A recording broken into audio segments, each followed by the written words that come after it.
জীবনের আরম্ভ থেকে জীবনের শেষ পর্যন্ত হলো একটা যাত্রা। আর এই যে যাত্রা, সেই যাত্রা পথের মাঝেও আমরা অনেক নতুন যাত্রা নির্ধারিত করি, অন্য অনেক লক্ষ্য লাভ করি। এবার প্রশ্ন হলো যে লক্ষ্য বেশি গুরুত্বপূর্ণ নাকি যাত্রা?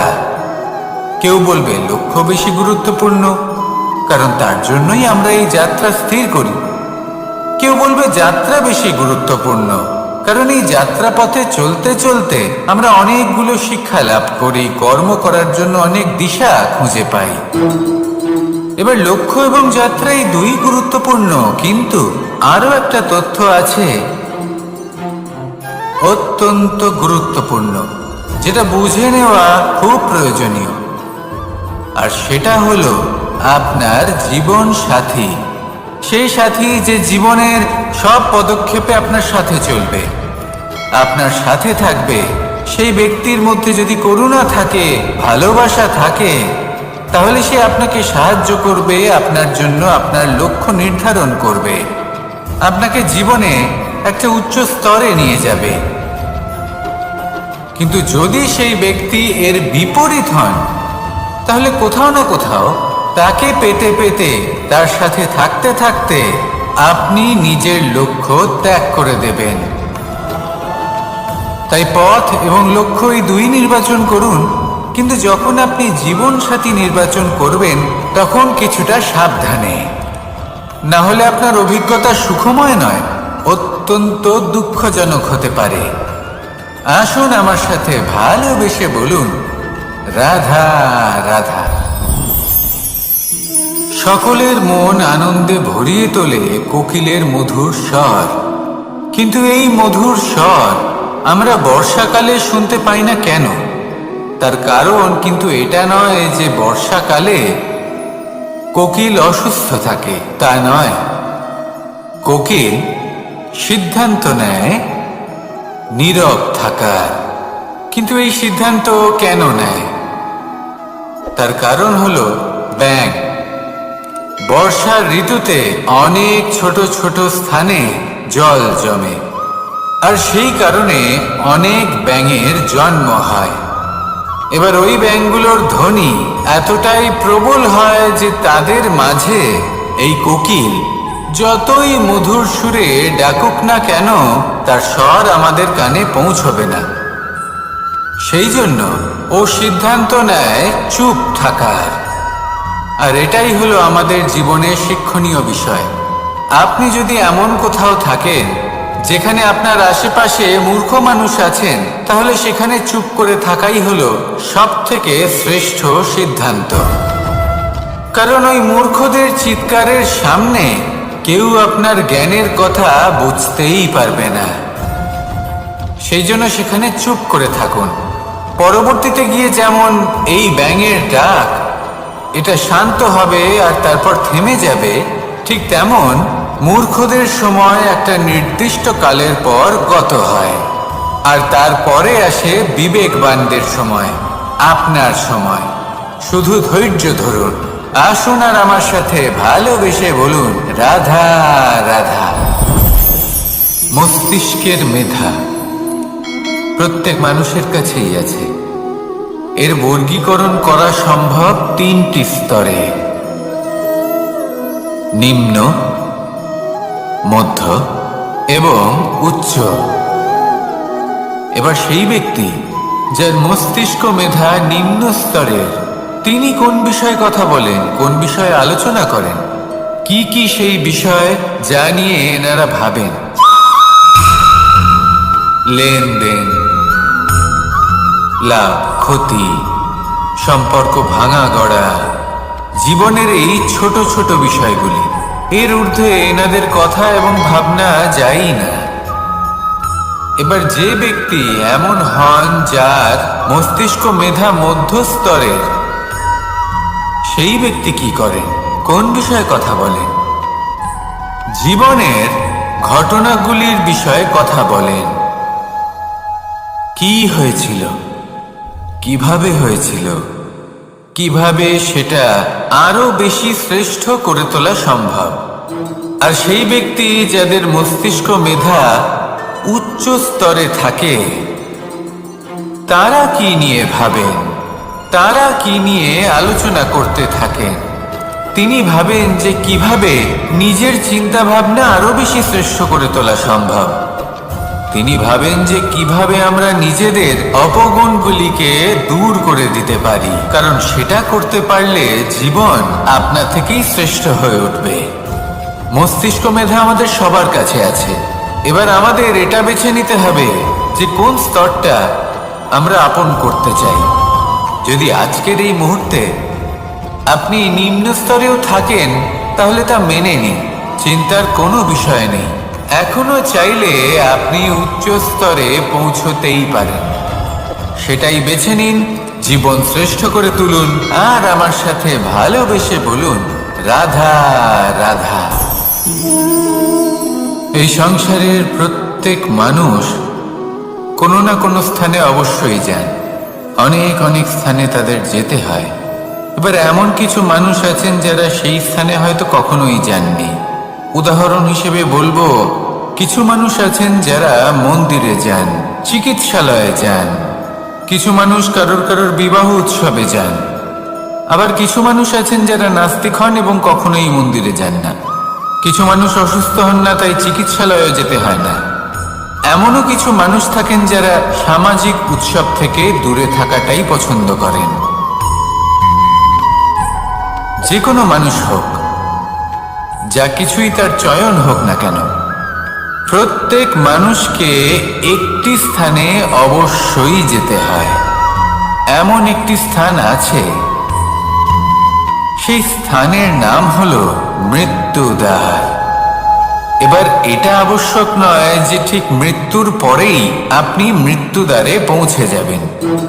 এমন অনেক মানুষ আছেন যারা মৃত্যুর পূর্বেই মৃত্যুদ্বারে পৌঁছে ফিরে এসেছেন, আর তারা অনুভব করেছেন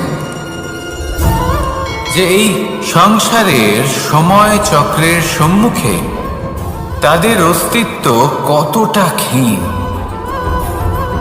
ওনারা এই কথা বুঝে গেছেন। বড় বড় জ্ঞানী মহান ব্যক্তি ছিলেন, তারা এসেছেন, কর্ম করেছেন এবং শেষে তারাও মৃত্যুদ্বারে প্রবেশ করেছেন। অবশেষে তারাও পঞ্চমহাভূতের সাথে মিলিত হয়েছেন। তাহলে আপনার কিসের এত অহংকার? এই জীবনে কেউ অমর নন। জীবনে কতদিন আমরা বাঁচবো এটাও আমরা জানি না। তাই এই জীবন যাপন করুন। এই জীবনের প্রত্যেক মুহূর্ত এমন ভাবে যাপন করুন, এই কথা মাথায় রেখে যে যে কোনো মুহূর্তে আমাদের মৃত্যুদ্বারে প্রবেশ করতে হতে পারে, তাই না? আসুন আর আমার সাথে ভালোবেসে বলুন, রাধা রাধা। এই জীবনে তিনটি গুরুত্বপূর্ণ শব্দ আছে যা বোঝা আমাদের কাছে খুব গুরুত্বপূর্ণ, এবং এই তিনটি শব্দের নিজস্ব অর্থ আছে। প্রথম হলো সঙ্গবদ্ধতা, অর্থাৎ একসাথে মিলে কাজ করতে হবে, একসাথে মিলে পরিশ্রম করতে হবে, সামনে এগোতে হবে। এরকম করতে পারলে আপনার শক্তি বৃদ্ধি পাবে, আপনার ক্ষমতা বৃদ্ধি পাবে, আপনি এগোতে পারবেন এবং অনেক দূরে যেতে পারবেন। দ্বিতীয় হলো আত্মবিশ্বাস। হেরে যাওয়া বস্তুও আবার জিতে নিতে পারবেন। যদি আপনার নিজের আত্মবিশ্বাস থাকে, তাহলে আপনি কখনো পরাজিত হবেন না। এবং তৃতীয় হলো অহংকার। জয়লাভ করার পরেও কিন্তু এটা আপনাকে পরাজিত করতে পারে। সেই জন্য জীবনে সঙ্গবদ্ধ হন, আত্মবিশ্বাস রাখুন, কিন্তু কখনোই অহংকার করবেন না। এই অহংকার আপনার থেকে সব কিছু কেড়ে নিতে পারে। এই অহংকারের জন্যই মথুরাপতি কংস নিজের পতনের দিকে অগ্রসর হয়েছিলেন। এই অহংকারকে ত্যাগ করুন আর আমার সাথে ভালোবেসে বলুন, রাধা রাধা। এই সংসারে সব থেকে বেশি কঠিন কাজ কোনটা? কেউ বলবেন যুদ্ধ করা, কেউ বলবেন ধন অর্জন করা, আবার কেউ বলবেন জ্ঞান অর্জন করা সব থেকে বেশি কঠিন। এবার প্রত্যেক ব্যক্তির নিজস্ব অভিজ্ঞতা আছে, আর সেই অনুসারে তার নিজস্ব একটা উত্তর আছে। সাধারণভাবে দেখতে গেলে এই সংসারের সব থেকে কঠিন হলো তপস্যা করা, অর্থাৎ সব কিছু ত্যাগ করে তপস্যায় নিজেকে বিলীন করে দেওয়া। এবার এর থেকে বেশি কঠিন এই সংসারে আর কি বা হতে পারে? এই সংসারে, এই সমাজে, নিজের পরিবারের মধ্যে থেকেও ধৈর্য ধরে সামনে অগ্রসর হওয়া, এটা হলো সব থেকে কঠিন কাজ। কারণ যখন আপনি তপস্যা করেন তখন সেখানে আপনার ধৈর্য ভাঙার মতো কেউ থাকেন না, না কোনো বন্ধু, না কোনো আত্মীয়, না কোনো শত্রু, কেউ না। কিন্তু যখন আপনি এই সমাজে, এই পরিবারে থাকেন, কোনো না কোনো ব্যক্তি এসে আপনার ধৈর্যের বাঁধ ভেঙে দেওয়ার ক্ষমতা রাখেন।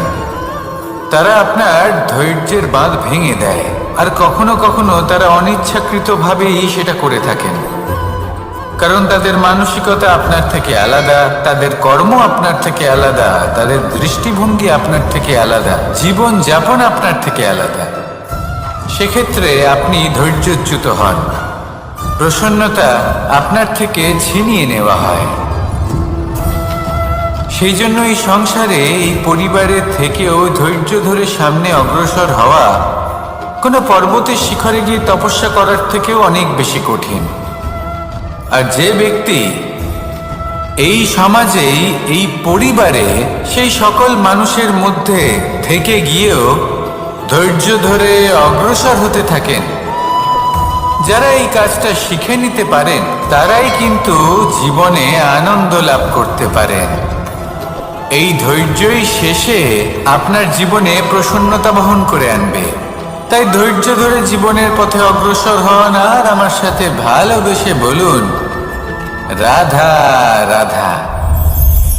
আমরা সবাই জীবনে অগ্রসর হতে চাই, তার জন্য চেষ্টা করি, পরিশ্রম করি, কিন্তু কখনো কখনো আমাদের আশেপাশের কিছু মানুষ, যেমন আমাদের আত্মীয়, আমাদের বন্ধু, আমাদের শত্রু, এদেরকে এগিয়ে যেতে দেখে আমরা কখনো কখনো নিজেরা থেমে যাই। এর অর্থ কি তার মানে এটা যে আমাদের কোনো খামতি ছিল বা আমরা কোনো ভুল করে ফেলেছি? না, বেশিরভাগ সময় আমাদের কোনো ভুল থাকে না, আমাদের কোনো খামতিও থাকে না। শুধু একটা ছোট্ট বিষয় আছে যেটা আমরা বুঝতে পারি না।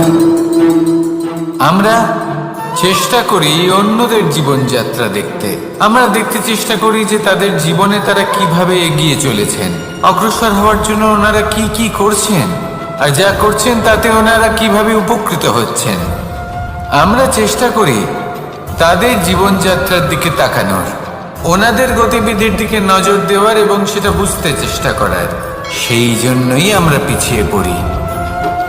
জীবনে যদি আপনি এগোতে চান, তাহলে আপনাকে নিজের নজর সামনের দিকে রাখতে হবে, পদক্ষেপও সেই অনুযায়ী নিয়ে সামনে এগোতে হবে। নিজের গতিবিধি লক্ষ্য করুন, নিজের পরিকল্পনা বিচার করুন, নিজের চেষ্টা, নিজের অভিজ্ঞতার দিকে নজর দিন, আর সেই মতো অগ্রসর হন। এমন কোনো সাফল্য নেই যে আপনি লাভ করতে পারবেন না। আসুন আমার সাথে ভালোবেসে বলুন, রাধা রাধা। এই সংসারে এমন অনেক মানুষ আছেন যারা এটা চান যে সবকিছু তাদের ইচ্ছা অনুসারে চলবে এবং সেই চেষ্টাই করতে থাকেন। কিন্তু সত্যি হলো এটাই যে এই সংসারের নির্মাণ কোনো মানুষ করেনি, এবং সেই জন্য এই সংসার কোনো মানুষের ইচ্ছা অনুসারে চলবে না, বরং মানুষকে সংসারের ইচ্ছা অনুসারে চলতে হবে।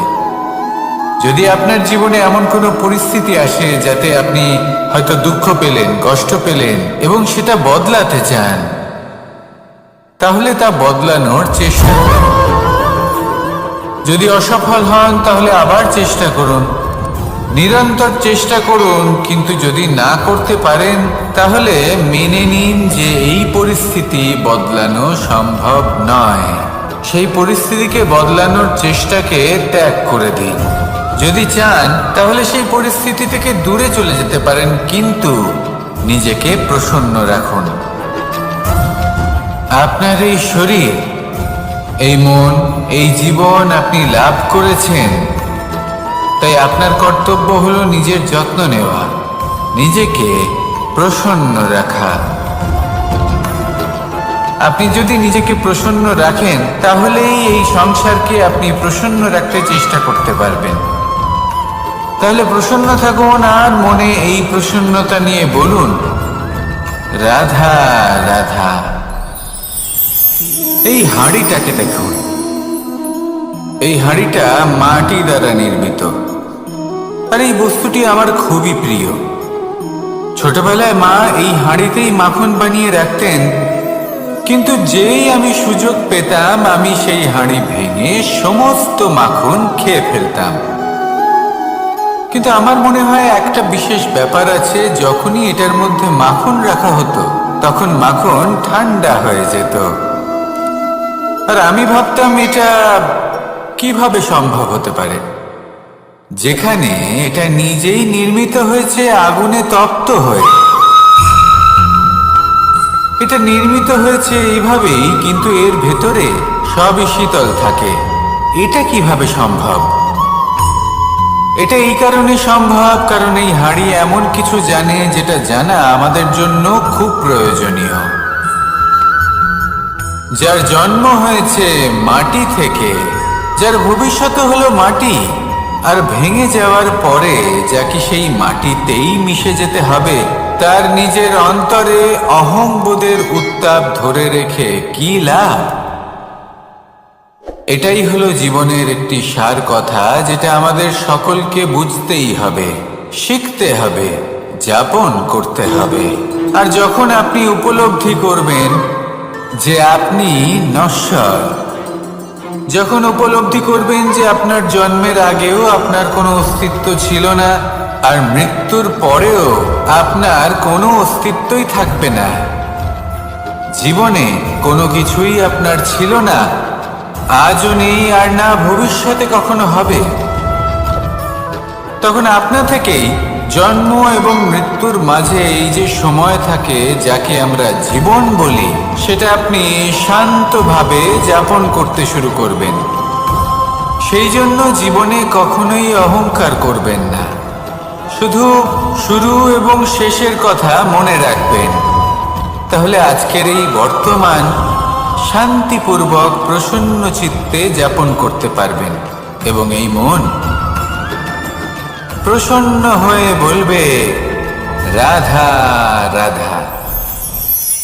প্রত্যেক মানুষ ভালো কাজও করেন, আবার খারাপ কাজও করেন। যখন ভালো কাজ করেন তখন তিনি প্রশংসার পাত্র হন, যখন খারাপ কাজ করেন তখন তাকে নিন্দা করা হয়, কখনো অপমানও করা হয়। যখন কেউ ভালো কাজ করে তার প্রশংসা করুন, অনেক অনেক প্রশংসা করুন, অত্যাধিক প্রশংসা করুন। কারোর প্রশংসা করলে আপনার কোনো ক্ষতি হবে না, কিন্তু যদি কোনো ব্যক্তি খারাপ কাজ করেন বা তার কোনো ভুল হয়ে থাকে, যদি আপনি তাকে অপমান করে থাকেন, তার নিন্দা করেন, তাহলে একটা কথা মনে রাখবেন, সেই ব্যক্তি এই ঋণের কথা ভুলবে না, বরং সঠিক সময় এলে পরে নিজের স্বভাব অনুসারে এই ঋণ শোধ করবে। আসুন আমার সাথে ভালোবেসে বলুন, রাধা